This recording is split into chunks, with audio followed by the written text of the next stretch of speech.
അപ്പോൾ ഗസറ്റ് കൊടുക്കാനായിട്ട് ഗസറ്റിൻ്റെ കണക്ഷൻ വരുന്നത് ആപ്ലിക്കേഷൻ ആൻഡ് കമ്പോണൻസ് എടുക്കാം. ഇവിടെ നമുക്ക് ഗസറ്റിൻ്റെ കണക്ഷൻ നമ്പറാണ് 11 ബോൾട്ടഡ് ഗസറ്റ്. ഇപ്പോൾ ഈ ഇമേജിൽ കാണുന്നത് പോലെ ഒരു ഗസറ്റിലോട്ടേക്ക് നമുക്ക് ഒന്നിൽ കൂടുതൽ ബ്രേസ് കണക്ട് ഇപ്പോൾ 3 കണക്ട് ചെയ്ത് കാണുന്നുണ്ടല്ലോ. നമുക്ക് അറ്റ് എ ടൈം ഒരു 10 or 11 ഗസറ്റ് ഒരു ബ്രേസ് ഒരു ഗസറ്റിലോട്ട് കണക്ട് ചെയ്യാൻ പറ്റും. പക്ഷെ നമ്മളുടെ ഈ സിറ്റുവേഷനിൽ നമുക്ക് ആകെ ഒരു ബ്രേസേ വരുന്നുള്ളൂ. അപ്പോൾ നമ്മളിത് എങ്ങനെ ചെയ്യേണ്ടത്? നമ്മൾ ഈ കണക്ഷൻ എടുക്കാം. ആദ്യം തന്നെ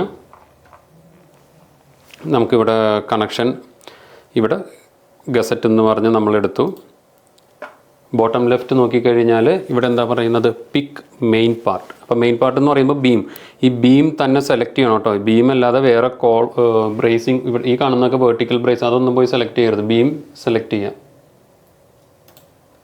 പിന്നെ പറയുന്നത് എന്താ? Pick secondary part at maximum 10 parts. നമുക്ക് ആകെ ഒരു സെക്കൻഡറി വരുന്നുള്ളൂ. അപ്പോൾ ഒരെണ്ണം സെലക്ട് ചെയ്തു. ഇപ്പോൾ വീണ്ടും ഒരു പറയാം അടുത്ത സെക്കൻഡറി സെലക്ട് ചെയ്യാം. നമുക്കിനി വേറെ സെക്കൻഡറി ഇല്ല. ആകെ ഈ ഒരു സിറ്റുവേഷനിൽ ഒരെണ്ണം വരുന്നുള്ളൂ. എന്നിട്ട് ഇനി കണക്ഷൻ ലോഡ് ചെയ്യാൻ എന്ത് ചെയ്യണമെന്ന് വെച്ചാൽ മൗസിൻ്റെ മിഡിൽ ബട്ടൺ പ്രസ് ചെയ്യുക. അപ്പോൾ മൗസിൻ്റെ മിഡിൽ ബട്ടൺ ഞാൻ പ്രസ് ചെയ്തു. ഇപ്പോൾ ഇവിടെ കണക്ഷൻ ഓട്ടോമാറ്റിക്കലി ലോഡാവും. ഇപ്പോൾ ഇവിടെ കണക്ഷൻ വന്നു. നമ്മൾ ഷിഫ്റ്റ് 2 ഇടുക. അതായത് കമ്പോണൻസ് നമ്മൾ ഷെയ്ഡഡ് വയർ ഫ്രെയിമിൽ വെക്കാനായിട്ട് ഷിഫ്റ്റ് 2 വെച്ചത്. ഇനി ആസ് യൂഷ്വൽ നമ്മൾ ചെയ്യുന്നത് പോലെ കണക്ഷൻ്റെ പ്രോപ്പർട്ടി എടുക്കുക. The very next the method I have told you how to fill the connections. First the thickness, then if any bolt is coming, then go to the bolt properties and provide all the bolt details.